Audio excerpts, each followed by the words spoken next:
breast milk is better than formula. But if you can't breastfeed, then you go to the second best. And your baby will be fine. And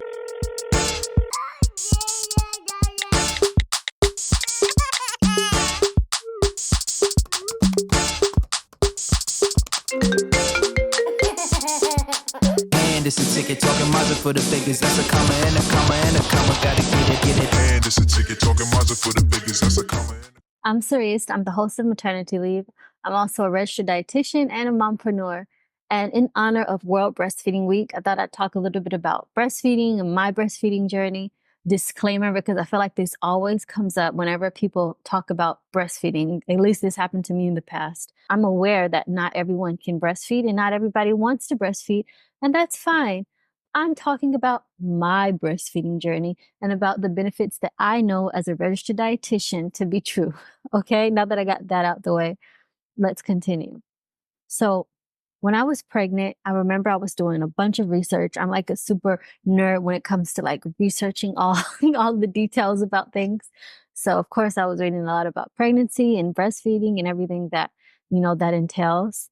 And I remember not so much fearing, maybe that was like, naive of me, but I felt like super prepared for labor itself.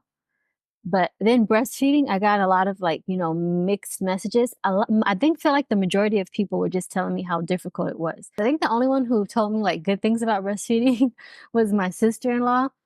And she also she breastfed a long time until she got pregnant with her other baby. So when I finally got, to the point that I was closer to labor, I felt like I was more anxious about breastfeeding than I was about actually birthing. And not anxious in a way, like, I just felt like, okay, I'm gonna have a formula, just in case it doesn't go well. I was like, just prepared for breastfeeding to be challenging and not go well. Lo and behold, it was the complete opposite, because my labor, as much as I wanted like this, I had this fantasy about this like natural birth and birthing in water and, kumbaya and music. None of that went as planned. I ended up having an emergency C-section after like 33 hours of labor. Then to my surprise, despite the C-section, everything, I'm lucky to say that breastfeeding went really easy. So I remember my mom bringing my son over to me, and then she brought him over to my nipple. I think one, he didn't latch on right away. And then the other one, he just like a little hungry hippo. But yeah, so that was it. I was like, oh, wow. So I was super lucky that breastfeeding wasn't a challenge for me. And I know that's not the case with everyone. And that's also not something that's common. Like I remember them telling me, right after a C-section, it might take some time for the milk to come through, but I didn't have that problem. I was fortunate in that part. This is a conclusion after having my first pregnancy in general. Just take people's experiences with a grain of salt and try to be open-minded and just try to be positive. And if it doesn't work out, it doesn't work out. But just go into the idea of breastfeeding like that. I'm going to give it a try. I know it can be challenging, because that's another thing. It can be challenging in the beginning for some women, and then they push through it. My sister-in-law that I just mentioned a few minutes ago, shout out to you, Marina. So she didn't have an easy breastfeeding journey. I think it took her maybe a good 3 months until she felt super confident in her breastfeeding journey. And kudos to her, because I'm not sure that if it was that challenging for me, that I would push through. But it was just, she had a rough patch in the beginning. But then after that, she enjoyed breastfeeding. And again, she breastfed her firstborn until she was 2 years old, so, and she's still and now she's breastfeeding her second child. So that's just to say, go into it with an open mind. If it's a bit challenging in the beginning, just know that if you have the right support and guidance, if you can get a nursing consultant, an elder in your family, because that's one of the things that can be a game changer for a lot of women. Because I hear a lot of women, they'll quit in the beginning. They'll say, I just don't have enough milk. And a lot of times they just didn't get the right guidance by an experienced professional.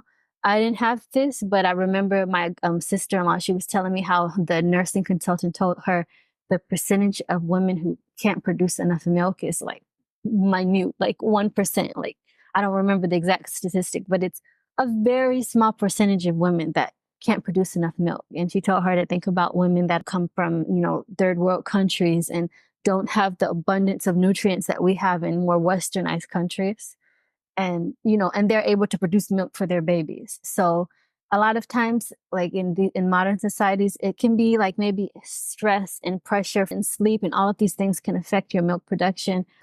Technique. I remember like my son had a boob preference from the beginning. So I just was like, oh man, maybe it's something wrong with my boob on this side. And then I also had a nursing consultant, luckily in the hospital, tell me one side I held him, normally across my chest. And then on the other boob where I like held him in a football hold. So if she had never told me that, I wouldn't know. This preference continue until now, but still like sometimes just adjusting the positioning and basically just go to an experienced professional if that's something that you want to do. And I so encourage you to try breastfeeding if you can, because it's an amazing experience. And besides that, you have so many benefits, not just for the baby, but for you as well. And I'll go over some of them. So one of the first benefits that I listed was that it's cheap. Like, well, with everybody's talking about the price of living and inflation and recession. And, these formulas can get really pricey. That adds up, and babies got to eat. So first of all, breast milk is free. You're producing it as long as you're eating and taking care of yourself. You're creating like the perfect milk for your baby. So number one, it's cheap. I remember people talking about formula shortages and things like that. So that's one thing you wouldn't have to worry about, because you're carrying the food on you all day in your breast. As long as you got your breasts on you, you got your baby's food. It's the most affordable way to feed your baby. So that's number one. The second one, it's like a beautiful bonding experience with you and your baby. It's something about that closeness, and he sniffs you and gets your pheromones. Anyways, it's an amazing bonding tool. Third, it reduces the risk of postpartum depression. I'm lucky I didn't experience postpartum depression. I'm sure there'll be moms out there that say that like they breastfed and they still suffer from postpartum depression.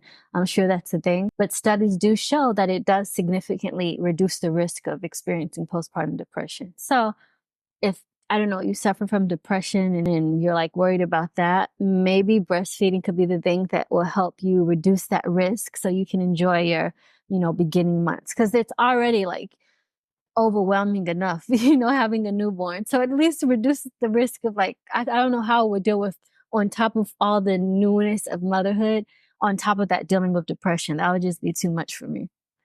And I'm not saying the people who do suffer from it did something wrong. Sometimes it's just hormones, and hormones be tripping. Another benefit of breastfeeding is the convenience.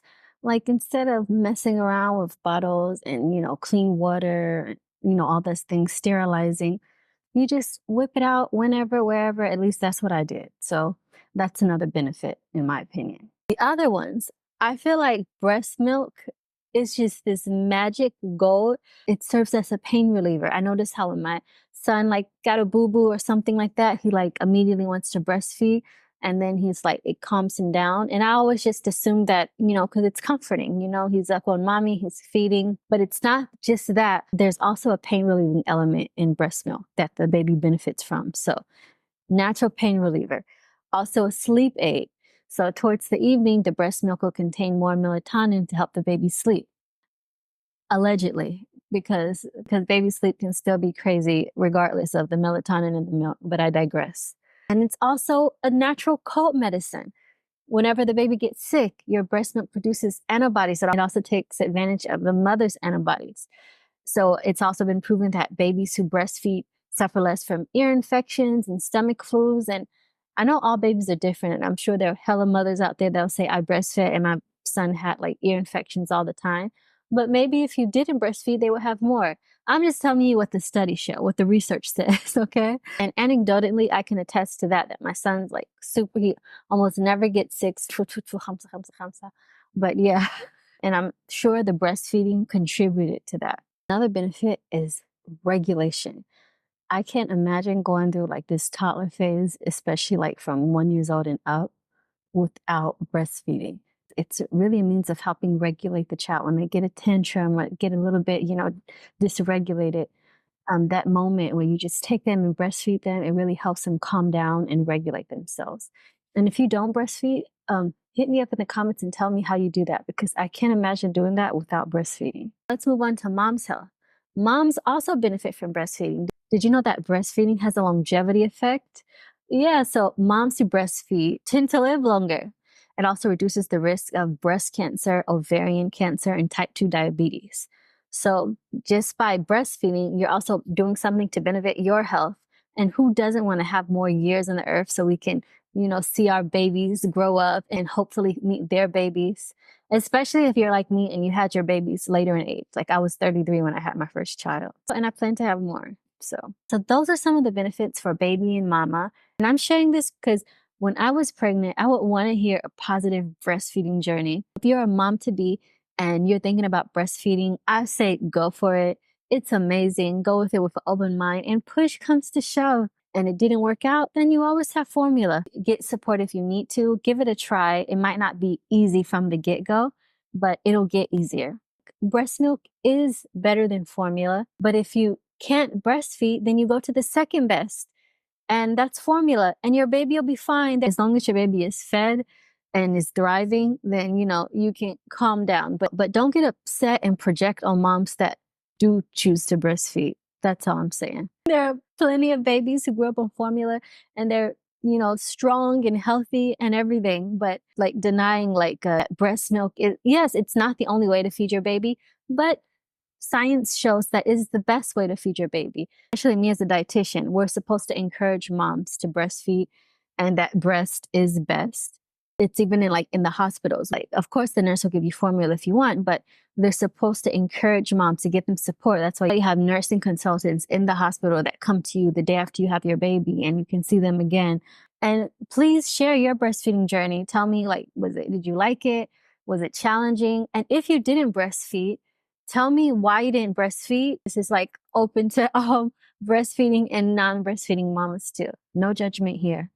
And if you're a mom or a mom to be and you're in need of nutritional support, and I'm talking about support that can fit seamlessly into your busy life, then hit me up. So check out my website, see if it resonates with you. And if it does, book an appointment with me. Bye. Thank you so much for tuning in to Maternity Leave. I hope you found value in this episode. Your support means the world. By subscribing, leaving a comment, and sharing this episode with another mom entrepreneur, you'll help it grow and reach more incredible guests who can share their insights and guidance. Until next time, take care, love on your loved ones, and make it happen. You got this.